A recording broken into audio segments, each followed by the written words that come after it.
All right, Gus, let's discuss Black Panther Wakanda Forever. Although I think this movie is okay, I'm still likely to recommend it. And I'll explain why I think it's okay in a little bit. So, the debate on whether or not T'Challa should be recasted is answered in this movie, where we grieve the loss of T'Challa and see the growth of Shuri and how the nation and his family handle his passing. Okay, so now I'm gonna go into some spoilers. So click out if you don't want to hear them.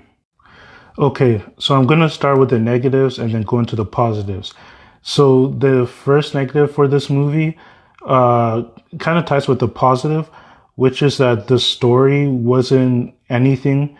It was more the characters. The characters carried this film because the story didn't really seem to have an arc or progress. Like on the surface, it looks like two two nations fighting with each other with different philosophies, but at the end, as we see from what Namor says, like nothing really changed from beginning to end. The progression was really with Shuri and watching Shuri power through the grief and go through, embrace the grief rather, and then become who she's supposed to become. Okay, complaint number two. This is really a challenge, an open challenge for all directors, especially superhero directors. Can you find a way to create a more emotionally grabbing movie without killing someone? It seems like every Black Panther movie, someone dies. Even when he was introduced in Civil War, his dad dies. Then in Black Panther, basically he kind of dies. And then in the second, in this one, now his mom dies. And from what I hear, the original script, maybe M'Baku would have died. Like, can you find a way to push a story emotionally without someone dying?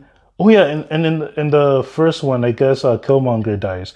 But yeah, so can you do that? Because even the way she died was so disappointing. Like one of the again tying back to the positives, the you presented Queen Ramonda as this powerful queen, even though she's going through grief and these nations are trying to take advantage of her. She was able to outsmart them and show her power without any. Ironically, she never killed anyone, displaying her strength and her abilities.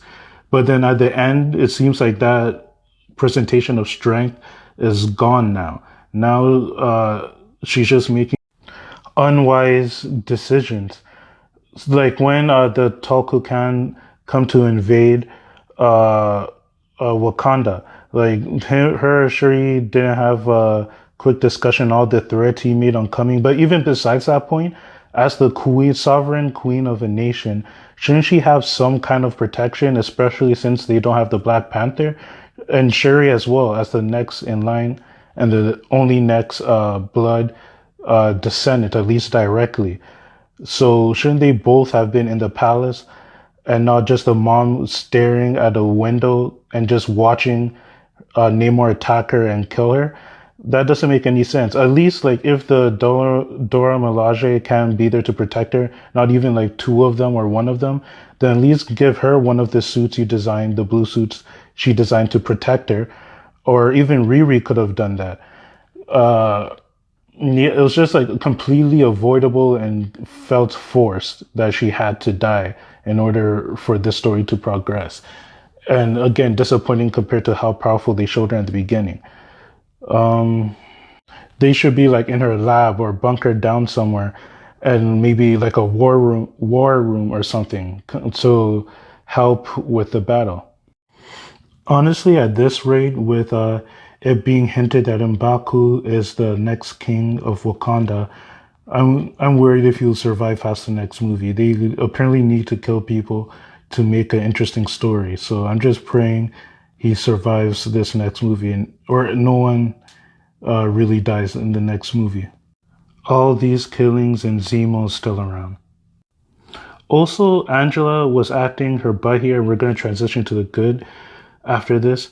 But the character's 180 after her passing, which can be chucked up to now she's at peace or whatever, like a complete 180 from her character before she died, kind of annoyed me because like all the things you're suggesting for her to do to forgive and all this stuff are stuff you could have done while you were alive and also grieving and also could have related that could have prevented your unnecessary death and unnecessary destruction of Wakanda potentially because we all know Namor is kind of on a warpath a bit since the Talkukans were kind of disturbed because of Wakanda's decision. But you get my point. Okay, so the positives are the acting was great. You could feel the emotion and all of it. When tough, the best emotional moment was when she Queen Ramonda relieved her security of her duty because they made a deal that she didn't want to lose anyone else, but the security guard felt that I'm sorry, I forget her name right now, but felt she needed some air and some space to move to continue with her life. So although obviously none of us agreed with her decision, you can understand the emotional inspiration for it, where she was coming from with that decision. All the actors did great. Namor, everyone did great. You felt the emotional points where you needed it. You felt the anger where you needed it. They all brought their A game. This movie did a great job of honoring Chad. Those were honestly the best moments of the movie. You felt the silence. You felt the heaviness of the loss. You felt everything from it. That was the best thing they did.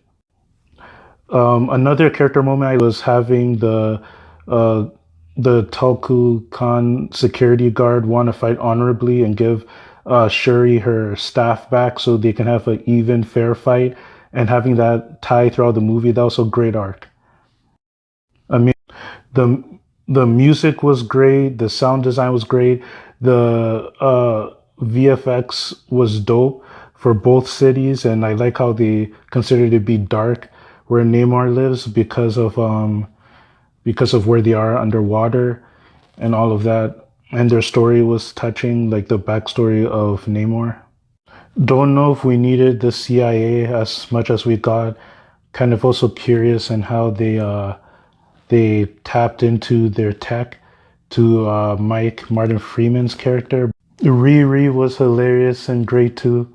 Excited to see what she has going on. It makes sense because of the politics of it all and the two countries being equal power wise, so they're the only real threats for Wakanda that we know of now. So yes, overall it was an okay story. I think the characters and the acting were what carried it and brought it up, and the tributes and honoring of him of Chad and yeah, Michael B. Jordan did good too. It was an okay story, but the effort was good, I guess. So what do you think?